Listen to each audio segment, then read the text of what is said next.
Have you ever found yourself in the eye of a narcissist's storm, when their rage erupts like a volcanic explosion, scorching everything you've worked so hard to build? I've been there, not just once, but so many times that I started to wonder if I would even survive. Picture this, a seemingly peaceful afternoon, me sitting across from a relative, someone I once considered family. They began sharing a ridiculous idea, and I, in my naivety, said, "I don't think that's very realistic." In an instant, their face transformed, flushing red, eyes wild like a cornered animal, and then they roared in my face, "Who do you think you are to tell me I'm wrong?" Their voice thundered through the room, fists slamming against the table as if they wanted to tear the whole place apart. My heart pounded, blood rushed to my head as if it would explode, and in that moment, I felt myself being swallowed whole. A narcissist's rage isn't a small flame you can blow out with a gentle breath. It's a nuclear detonation, a weapon meticulously crafted to break you, to reduce you to ashes at their feet. I stood there, stunned, asking myself, how do I avoid being sucked into this storm? How do I stop myself from becoming a victim of this madness? And then I realized, there is a way, not to extinguish their fire because that's impossible, but to turn it into something I can walk through with my head held high and my self-worth intact. Today, I want you to ask yourself, can you face that kind of wrath, when they scream, when they try to crush you, and still hold on to yourself, without crumbling, without breaking, without letting them turn you into a puppet in their twisted performance? The answer is yes. And I'm going to take you through every step to make that possible. We're going to dissect the narcissist's rage from the darkest recesses of their warped mind to the practical strategies that will help you navigate the battlefield, not just to survive, but to emerge stronger than ever. This isn't just theory, this is a real fight, and I have been a soldier on this front line, scarred, but never defeated. Get ready, because you're about to embark on a journey not just to endure, but to conquer. A narcissist's rage is not the typical reaction you'd see in a healthy person. It's a firestorm, an explosion fueled by delusion, fear, and the fragility they will never admit. Imagine them as mad kings on self-proclaimed thrones, gripping a blazing torch, ready to burn anyone who dares challenge their reign. They don't just want you to bow, they want you to kneel, to clap, to worship them as if they are the center of the universe. And if you don't? If you dare step outside the role they've forced upon you, get ready, because their fire will ignite with destructive force, not to argue, but to crush you. I witnessed this firsthand during a family gathering I will never forget. A cousin of mine, a textbook narcissist, walked in with a smug grin, rambling about a ridiculous business idea. I, with a mix of courage and naivety, said, "I'm not sure that's really feasible." A simple statement, but it was like pouring gasoline on dry wood. He shot up from his seat, his face red as blood, eyes blazing with fury, and roared, "Do you think you're smarter than me? Who the hell do you think you are to even speak?" His voice shook the room, his fist slammed against the table so hard that glasses spilled over and everyone went silent. I stood there stunned, not out of fear, but because I realized this wasn't about the plan, and it wasn't about me. It was about his fragile ego, the thing he would protect at any cost. To truly handle them, you need to understand them on a deeper level. You need to see the 7 roots of their rage, the 7 monsters lurking within their minds, fueling every outburst, every searing glare. These are what I've discovered over years of facing them. The first root, the grand delusion. Narcissists live in a fantasy world where they are the center of everything, where all eyes must be on them and every word spoken must praise them. They don't just want recognition, they demand that you exist to serve them. I once worked with a colleague who constantly bragged about his exaggerated accomplishments. One day I casually said, "Actually, that project was a team effort." He immediately cut me off, shouting, "You're just jealous of me, aren't you?" His rage wasn't about the truth. It was about me daring to shatter his illusion that he was the sole hero. If you don't play by their script, they will burn you down to protect their fabricated reality. The second root, their insatiable hunger for praise. They don't just want compliments, they need them like oxygen. A delayed word of admiration, a nod that isn't enthusiastic enough is enough to set them off. I once saw a narcissistic friend lose her mind when I didn't immediately praise the meal she cooked. "Don't you see how much effort I put into this?" she shrieked, before throwing the entire plate into the trash in front of me.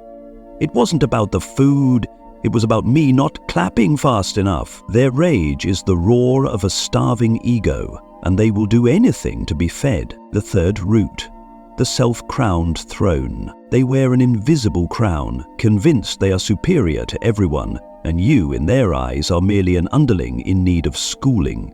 Their rage is their way of reminding you to know your place. I once had a narcissistic boss who looked at me as if I were a stain on the floor.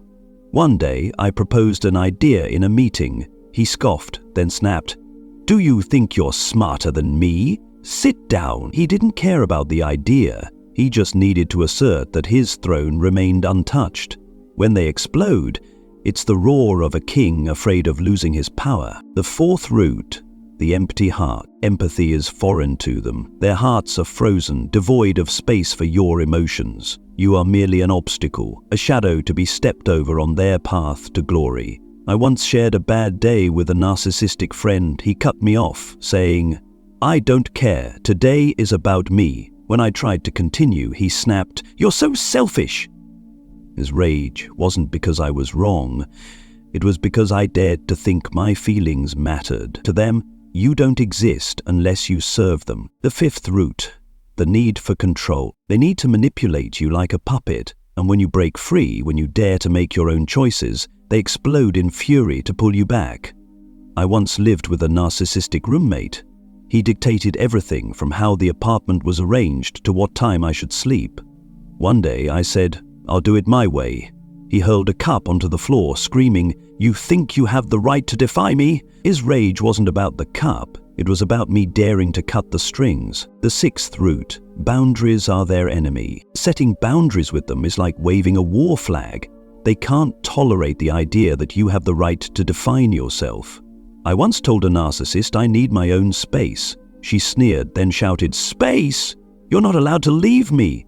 What followed was an hours-long storm of accusations and crocodile tears. Their rage is a desperate attempt to tear down the walls you build, because to them, you don't have the right to exist apart from them. The seventh root, the fear of being exposed. They live in terror of being unmasked, of someone seeing them not as great but as small, weak and ordinary. Pointing out their flaws, no matter how gently, is enough to trigger an eruption. I once told a narcissist, "Maybe you made a mistake here." He shot up, jabbed a finger at my face and snarled, "How dare you say I'm wrong? You're nothing."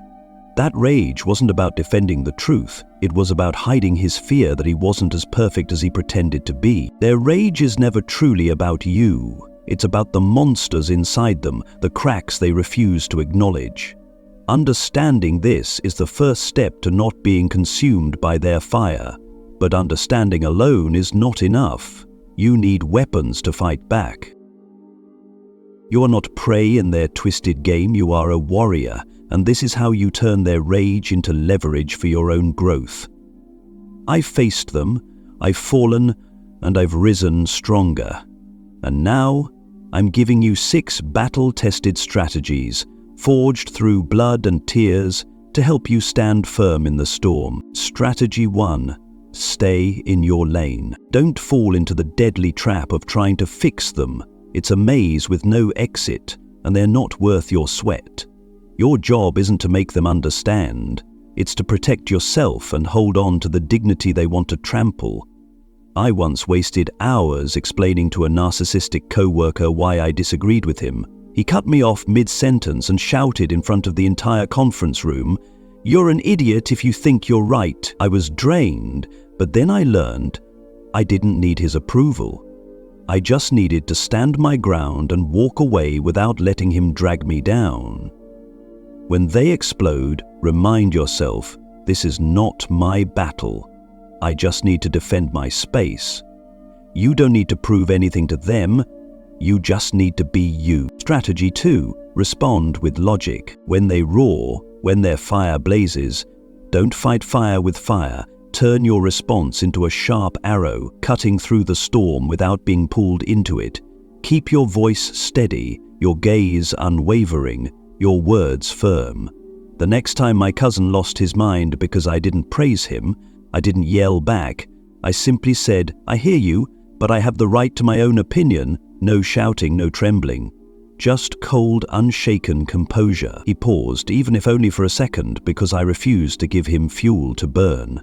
Logic is your power. It doesn't need volume, but it cuts deeper than any roar. Train yourself. When they explode, breathe, count to 3, and respond as if you're standing on a mountaintop looking down at them. Strategy 3. Abandon the logic battle. Don't waste energy trying to argue with someone who doesn't play by the rules. Morality is twisted in their mind, and to them, truth is whatever serves their agenda. I once tried to prove to a narcissistic friend that she was wrong in a minor argument. I laid out facts, logic, and undeniable evidence, but she screamed, "You just want to humiliate me." The fight dragged on for 45 exhausting minutes, and I walked away with a pounding headache and an empty heart. I realize logic is a language they don't understand. They don't want the truth. They want to win. When they start spiraling into nonsense, don't engage. Step out. Save your energy for battles that matter. Ask yourself, do I need their agreement? The answer is no. And that's your freedom. Strategy 4. Don't poke their fear. Shaming them, saying things like, "You're acting like a child," or "You should be ashamed of yourself," is like kicking a hornet's nest. They will strike back harder to mask their fragility, and you'll become the next target of their rage. I once made the mistake of telling a narcissistic boss, "You can't yell like this in a meeting."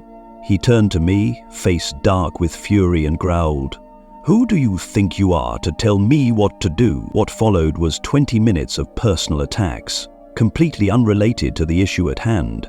I learned criticizing them only makes them more vicious.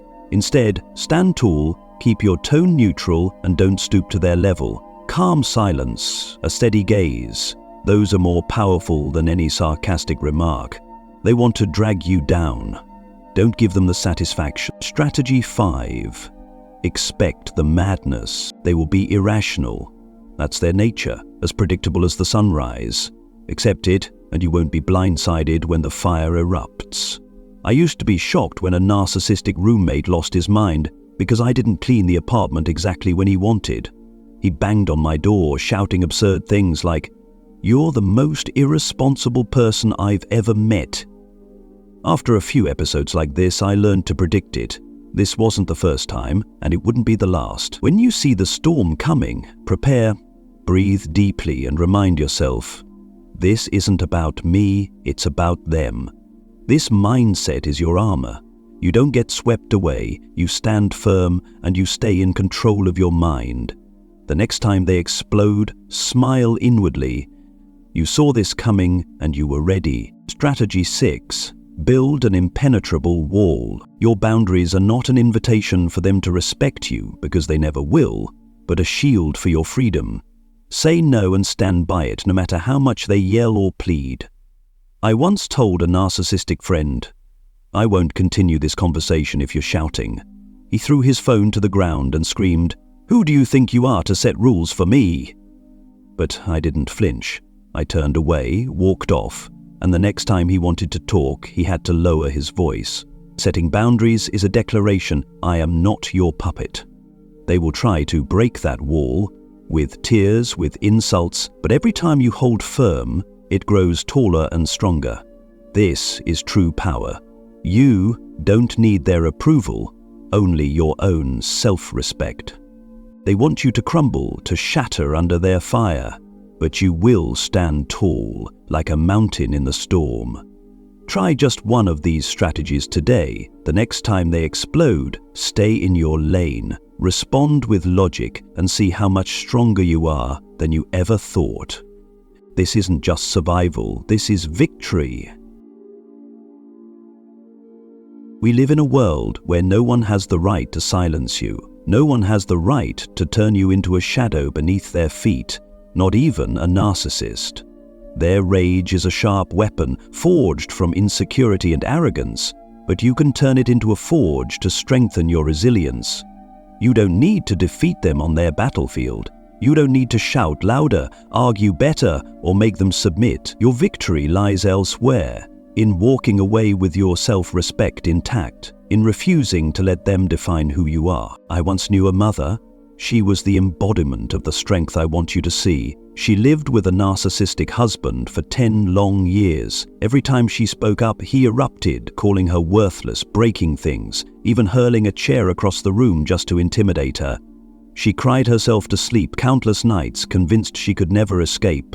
But one day she stood in front of him as he screamed because she wouldn't obey, and she said, "I will not listen to you yell at me anymore." Her voice shook, but her eyes were unwavering. He flew into a rage, slammed the table, spewed vicious words, but she didn't flinch. She turned around, walked out of that house and started over. Today, she is a strong woman, living her life on her own terms. Not a victim, but a warrior who walked through the fire and survived. Their rage can burn everything, homes, relationships, even once beautiful moments. But it cannot burn you. You are the fire they cannot extinguish, because your strength isn't in bringing them down, it's in standing up for yourself. They want you to crumble, to collapse under the weight of their fury, but you will rise above the ashes they leave behind, like a phoenix reborn from the very wreckage they created. Here's the truth you must carve into your soul. You are not their target. You are their nightmare, because you refuse to play by their rules. Every time you stand firm, every time you stay in your lane, you remind them that they don't control everything, and that is the greatest victory. Keep your fire burning, not to destroy, but to illuminate the path ahead of you. You now have the strategies to stand your ground, but now it's time to take your game to the next level. I'm not just speaking from personal experience. I'm bringing you the sharpest blades from the arsenal of psychology, forged by the greatest minds who have studied the warped psyche of the narcissist. We won't just survive their rage, we will master it, turning it into a stepping stone for you to become the strongest version of yourself. This is where you don't just endure but counterattack, with a wisdom and resilience they never saw coming. Let's start with a cold, hard truth. A narcissist's rage is a staged performance designed to manipulate you. Psychologist Carl Gustav Jung once said, "What you resist persists." Don't fall into the trap of engaging in an emotional battle with them when you shout back, when you try to argue. You're only fueling their fire. Instead, withdraw from their arena, not out of fear, but out of strategy. I once dealt with a narcissistic friend who screamed at me when I disagreed with her. I wanted to fight back to prove her wrong, but then I remembered Jung's words. I stayed silent, walked away, and let her burn herself out in her own fire. The result? She exhausted herself while I remained unshaken. Refusing to engage in their emotional war isn't weakness. It's the strength of someone who knows they have nothing to prove. Next, let's view their rage through the lens of psychological science. Dr. Bessel van der Kolk, a leading expert in trauma, states, "Uncontrolled emotions are the signs of a wounded mind." A narcissist's fury isn't a display of power. It's the cry of a broken ego, desperately clinging to its illusion. When they rage, when they slam doors and break things, they are not stronger than you. They are exposing their own weakness. I once watched a narcissistic boss slam his fist on the table in anger because I refused to work overtime for free. Instead of feeling intimidated, I told myself, this isn't strength, this is collapse. Understanding this frees you from fear. You're not facing a lion, but a child throwing a tantrum. Stand tall, look down, and refuse to be dragged into their swamp. But how do you keep your mind steady when their fire erupts? Psychologist Albert Ellis, the father of rational emotive behavior therapy, once said, "You are not hurt by what happens to you, but by how you perceive it." This is the golden key. You can't control their rage, but you can control how it affects you. The next time they explode, calling you useless, throwing venomous words your way, pause, breathe, and ask yourself, Am I going to let this define me? I once had a narcissistic family member scream at me, "You are nothing." In the past, I would have shrunk, but thanks to Ellis, I stood firm, looked them in the eye and said, "That's your opinion, not my truth." Their rage lost its power the moment I refused to accept it. Build your mind into a fortress. They can throw stones, but you decide whether the gates stay closed. Finally, remember the words of renowned psychologist Brené Brown. Courage starts with showing up and letting yourself be seen. Dealing with a narcissist isn't just about avoiding their fire. It's about daring to stand tall, to be yourself, even when they try to suffocate you. I used to be terrified of setting boundaries with a narcissist, afraid they'd hate me, afraid they'd retaliate. But then I listened to Brown, and I made a decision. I will show up, not for them, but for myself. When I told a narcissistic friend no and held my ground despite their screaming, I didn't just survive, I won. Courage isn't about defeating them, it's about keeping your fire burning, no matter what they do. This is the power that the experts hand to you. Understanding that their rage is their weakness, not yours, controlling how you perceive it, and daring to stand up for yourself. They want you afraid. They want you to submit, but with these weapons you will walk through their fire untouched, unbowed. Take these tools, sharpen them in your mind, and turn their fury into fuel for your greatness. I have faced these storms. I have felt the fire searing my skin, heard the roaring echoes in my mind, and I know you have too. But here's what I've learned after it all. We don't have to walk this fiery path alone. Join our community. The sign-up link is right in the video description. This isn't just a group of people, it's a fortress, a place where you'll find souls who truly understand you, people who have walked through the flames and carry with them stories, scars, and the strength to share. Hit the subscribe button so you never miss a video. Together we will build a space to learn, to heal, and to forge ourselves into the strongest versions of who we are meant to be. I'm here for you, not as a distant stranger thousands of miles away, but as a fellow warrior who has fallen and risen again, ready to extend a hand to you. This community is living proof that you are not alone, that we are stronger when we stand together, that we can face any fire and emerge with our heads held high. Imagine this. You're not just surviving their rage, you're rising above it, with others by your side, people who understand the very rhythm of your heart. That is the power of our community, not just to cope, but to conquer, to never be a victim again. Join us today, because you deserve this. A narcissist's rage is the fire they ignite, a weapon forged from arrogance and fear, burning fiercely to consume everything in its path. But you are the light they cannot control, cannot extinguish, cannot reach. Do not let them turn you to ashes in their furious blaze. Do not let them drag you down into the abyss where they dwell. Stand tall, hold firm, and walk forward, not as a victim left defeated, but as a conqueror with a fire of your own. They may roar like thunder, hurl venomous words like arrows, and try to strangle you in their grip of power, but you will shine like a beacon slicing through the thickest darkness. The next time they erupt, the next time their screams shake the air and their fire rages, remember this: you are not their target. You are the power they will never conquer. Let your fire burn, not to retaliate, not to destroy, but to illuminate your own path, to affirm who you are, and to remind them that you will never bow. Step out of their storm with steady feet, with an unshaken heart, and with a declaration they can never break. I am not your victim. I am the nightmare you cannot control. Let your fire blaze for yourself, for your dignity, for the life you deserve. And when you do, you will not just survive, you will